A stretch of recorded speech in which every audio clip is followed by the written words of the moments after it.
Well, after two assassination attempts on Donald Trump's life, you'd think the Democrats would have learnt about the dangers of inflammatory rhetoric.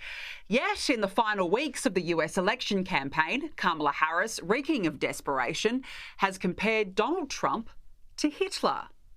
It is deeply troubling and incredibly dangerous that Donald Trump would invoke Adolf Hitler, the man who is responsible for the deaths of 6 million Jews and hundreds of thousands of Americans.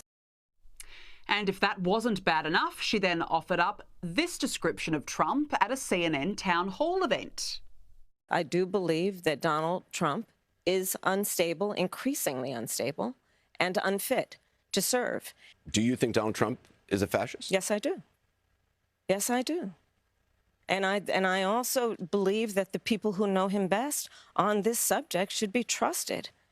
Joining me now is Sky News contributor Bo Davidson. Bo, thank you so much for joining us this evening. Are people listening to these scare tactics? You know, Danica, Franklin D. Roosevelt, one of the great American presidents, had the iconic phrase, "The only thing we have to fear is fear itself." Well, if you're Kamala Harris, the only thing you have left is fear itself. That's the tactic. And you know what, Danica, people aren't listening to this because they've heard it all before. From the moment Donald Trump came down that escalator, we've heard it. We've heard these comparisons. And it's terrible because we've heard it from Barack Obama. We've heard it from Hillary Clinton. We've heard it from Joe Biden. And now we're hearing it from Kamala Harris. It's become a campaign of fear-mongering, and frankly, it's the only strategy they have left because they see how terribly she is performing. Yeah, and let's also not forget, it was this sort of inflammatory rhetoric that led to two assassination attempts against Trump's life. What does it say about the Democrats' campaign that they have resorted back to that fear again, particularly in the final weeks of the campaign? It shows that the Democrats are desperate, that they're struggling, that they are out of touch with reality, that they are afraid of losing. I think that's a real palpable fear, that they're losing grip. You know, Danica, Republicans tend to appeal to logic and to reason, and Democrats tend to appeal to someone's emotions.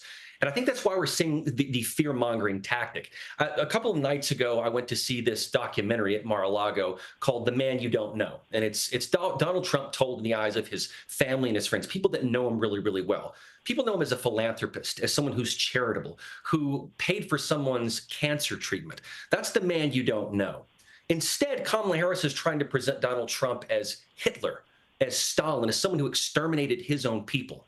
That's extremely dangerous rhetoric. We've already seen two assassination attempts. How many more do we need? At what point do we reach a threshold of where that violent rhetoric can actually lead to violence? He nearly died. He said it before, I shouldn't be here. So I think that kind of language, not only is it desperate and is it fear-mongering, it's extremely dangerous, and there's no place for it. Yeah, exactly. It is very dangerous. Now, as I mentioned, Kamala Harris has taken part in a CNN town hall and was once again unable to answer very basic questions. She was asked at one point how her administration would differ to that of Joe Biden, and she went on some sort of bizarre ramble. Have a look. I know what home ownership means to the American people, not to mention what it meant to my mother, who worked very hard and saved up so that by the time I was a teenager, she was able to buy our first home. I bring to it my experience actually taking care of my mother when she was sick, and it was, as it turned out, dying from cancer. And so I know what it means and have the experience of taking care of an elderly relative, and I have raised children. Yeah, Bo, she is all over the place. And we know that Kamala struggles with policy, but this late in the game, it doesn't fill you with much hope that America would be any better under a Harris administration, particularly when you hear word salads like that. Absolutely. She's incapable of answering basic questions. And you can tell in that clip, as you look at that woman's face that's asking her the question, it wasn't answered. Even when she prepares for these, even when she has these incredibly prepared questions and prepared answers, she still can't answer the question. And you saw that recently at a town hall, someone shouted out a question and Maria Shriver said, oh, no, you can't ask that question. These are all prepared questions, and she still can't answer a prepared question. It's unbelievable. And, you know, I mentioned that I saw a movie about Donald Trump called The Man You Don't Know. There's a woman we do know. and that's Kamala Harris. And this is someone who was incapable as vice president and would be incredibly incapable as president. The record shows it. The last 3.5 years have been disastrous. Let's talk about polling. Donald Trump is ahead of Kamala Harris 50% to 48%. That's according to a new Fox News national survey. That's actually a reversal from last month when Harris had a narrow advantage.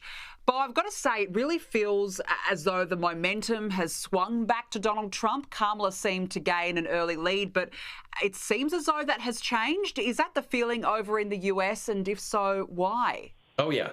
There's been a tremendous pendulum shift. I think when Kamala Harris first entered the race and was anointed the nominee, she wasn't even chosen by a primary procedure. I think there was this feeling in the Republican Party of, oh, gosh, what do we do? She's the new shiny toy. But as I've said to you before, Danica, just give it time. And we did give it time, and we've seen what's happened. Trump is ahead, according to Real Clear Politics, in every single one of the 7 battleground states. That's unbelievable because that wasn't the case about a month ago, even several weeks ago. So that's critical.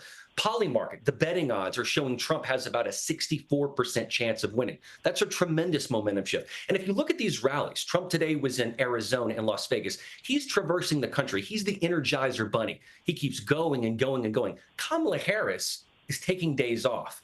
And I think what that shows, Danica, is that Donald Trump's going to outwork. He's going to outwork her. He's going to outperform her. He's going to arduously dedicate himself to the American people. And to me, that's showing up. And it's showing up in the polls. I think it's going to show up on Election Day on November 5th because Donald Trump is just simply outworking her. This is exactly what he did to Hillary Clinton. And I think that's why you're seeing such a tremendous momentum shift back to his favor. And notwithstanding something incredibly, some sort of surprise, I think he should be winning this election fairly handily. Well, not long to go now. Bo Davidson, great to speak with you. Thank you for joining us. Always a pleasure. Thank you, Danica.